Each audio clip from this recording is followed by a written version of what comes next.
Halo semuanya, selamat datang di video monolog tentang mental health di era digital.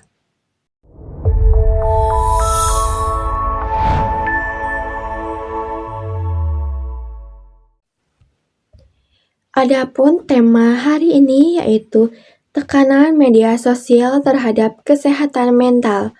Nah, dari tema tersebut kita akan membahas tentang penyebab, dampak, dan upaya cara mengatasinya.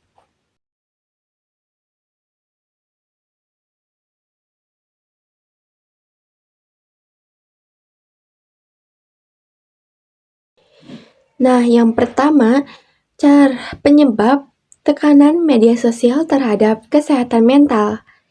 Media sosial menciptakan tekanan yang besar terutama karena adanya perbandingan sosial yang terus-menerus dan sulit dihindari.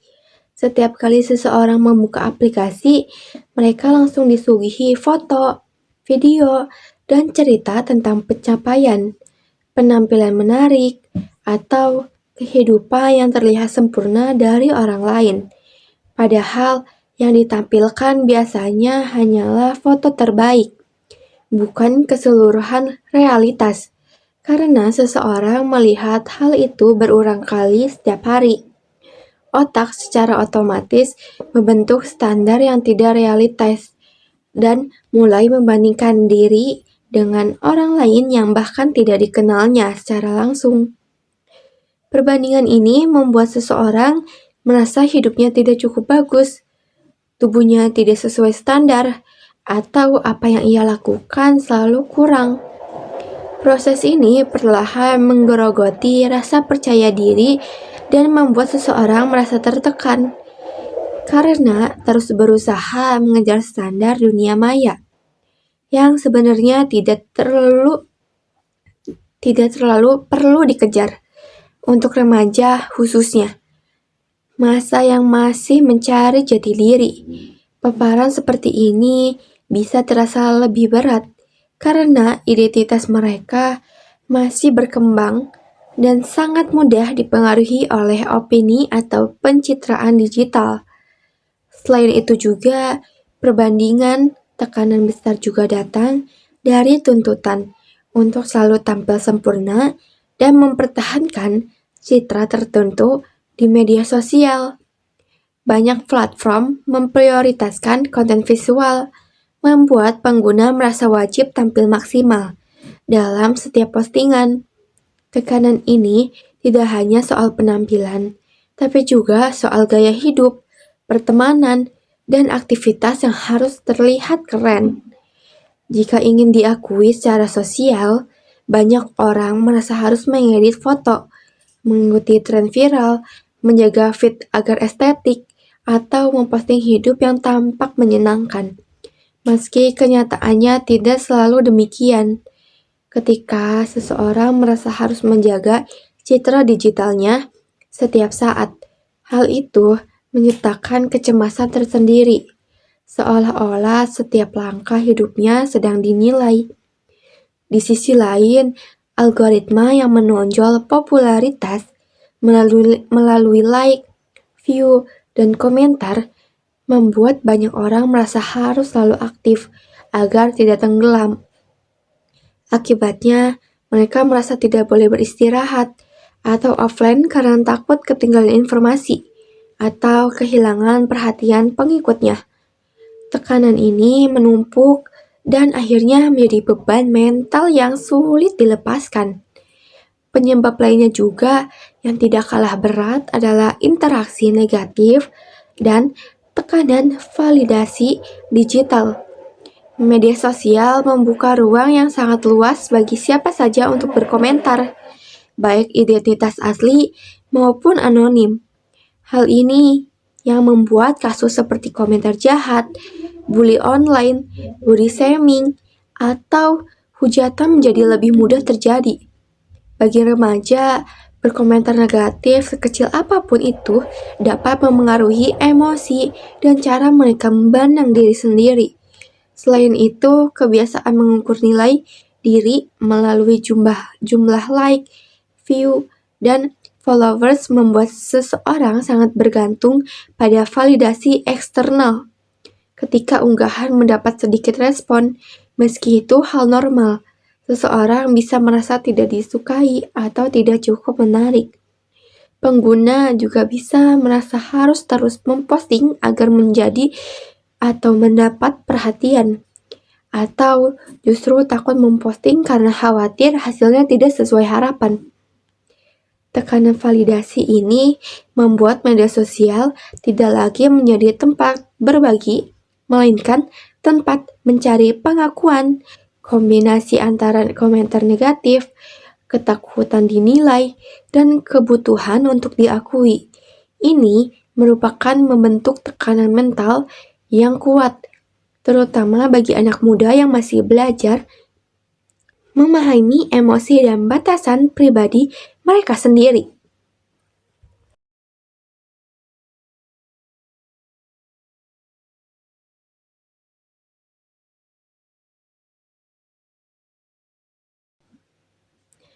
Adapun dampak tekanan dari media sosial.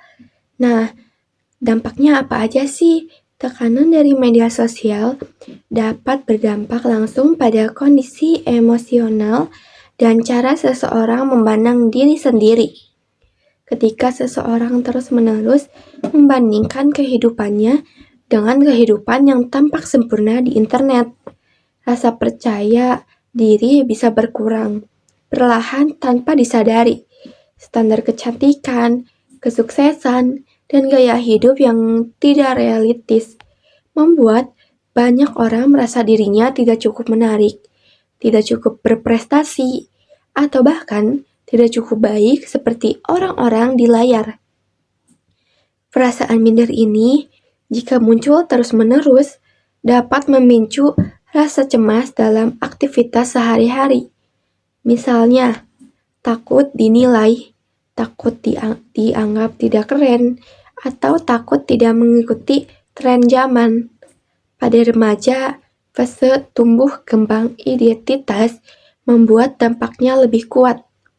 Karena apa yang dilihat di media sosial bisa dengan mudah membentuk persepsi mereka tentang nilai diri. Ketika rasa tidak aman muncul berulang, itu bisa membuat seseorang merasa tertekan, bahkan dalam situasi normal yang sebenarnya tidak perlu dicemaskan. Namun selain itu, tekanan media sosial dapat mempengaruhi kualitas fokus, kualitas produktivitas, dan kualitas keseimbangan hidup. Paparan notifikasi yang terus-menerus, dorongan untuk tetap online, dan rasa takut ketinggalan informasi alias FOMO membuat banyak orang sulit mengatur waktu. Otak menjadi terbiasa dengan rangsangan cepat sehingga sulit berkonsentrasi dalam jangka panjang. Seseorang juga bisa merasa terganggu saat belajar atau mengerjakan tugas hanya karena terdorong untuk membuka aplikasi dan melihat perkembangan terbaru. Pola tidur juga bisa terganggu, misalnya bergadang untuk scrolling tanpa tujuan atau terus memikirkan respon terhadap postingan yang baru diunggah. Kelelahan digital ini mengurangi energi, mengganggu ritme harian, dan membuat seseorang mudah merasa lelah secara mental maupun fisik. Jika berlangsung lama, seseorang bisa merasa cepat jenuh, sulit menikmati kegiatan offline, dan kehilangan motivasi untuk melakukan hal-hal positif yang sebenarnya penting bagi kesehatannya.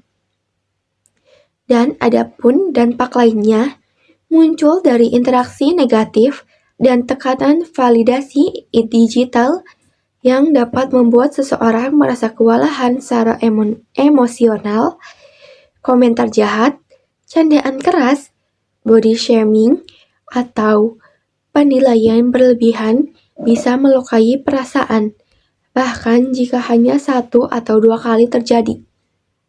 Karena media sosial bersifat publik, komentar negatif sering terasa lebih menyakitkan karena dapat dilihat banyak orang. Selain itu, kebiasaan mengukur nilai dari lewat jumlah like, view, atau followers dapat menimbulkan rasa gelisah setiap kali seseorang memposting sesuatu. Jika responnya tidak sesuai harapan, ia bisa merasa tidak dihargai atau tidak cukup menarik. Padahal hal itu tidak mencerminkan nilai diri yang sebenarnya. Keterkaitan pada validasi seperti ini membuat emosi naik, turun tergantung penilaian orang lain, dan itu dapat menciptakan tekanan mental yang cukup besar. Terlebih bagi remaja yang masih belajar membangun kepercayaan diri. Pola ini dapat membuat mereka terlalu bergantung pada opini dunia maya, sehingga mudah kehilangan ketenangan dan kestabilan emosinya.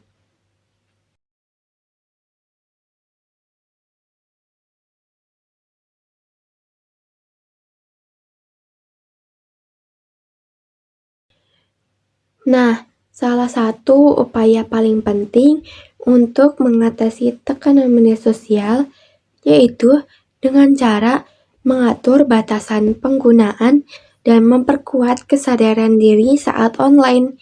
Banyak orang merasa terjebak dalam kebiasaan scrolling tanpa sadar, sehingga waktu yang seharusnya digunakan untuk istirahat malah berkegiatan habis tersedot oleh layar.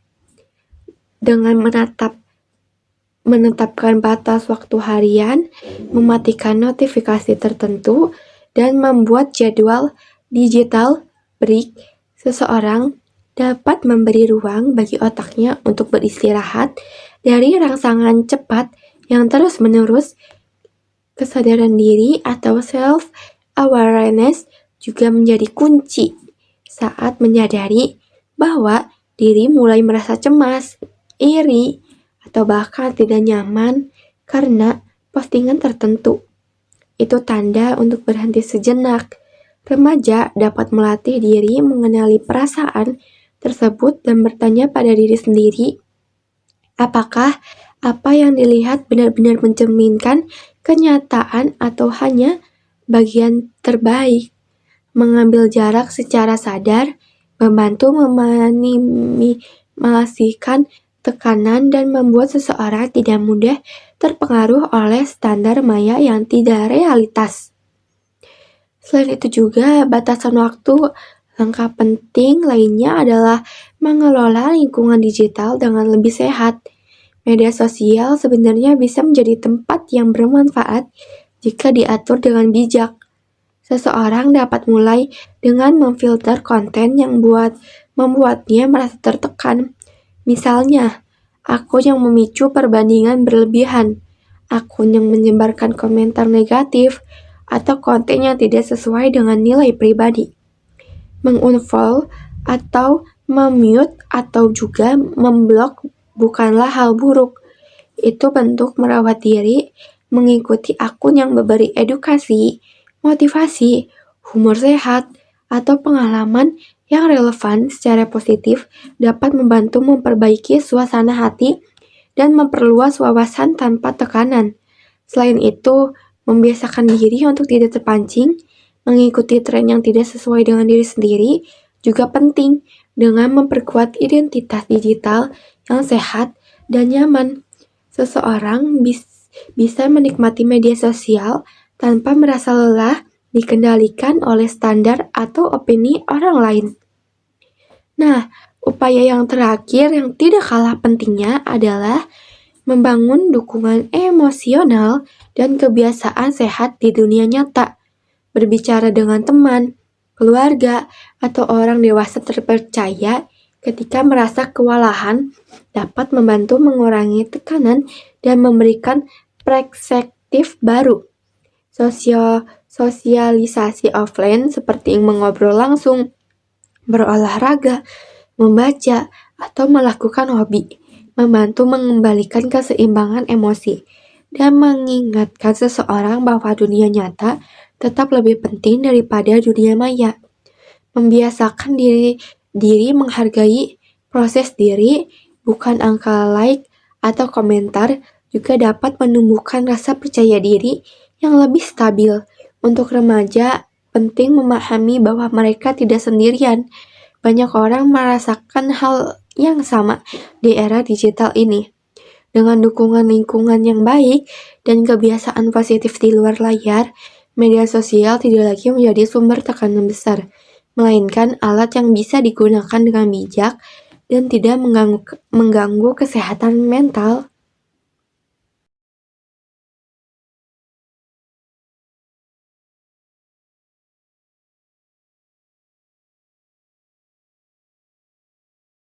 Terima kasih sudah menonton video monolog tentang mental health di era digital. Sampai jumpa di video monolog edisi berikutnya. Terima kasih.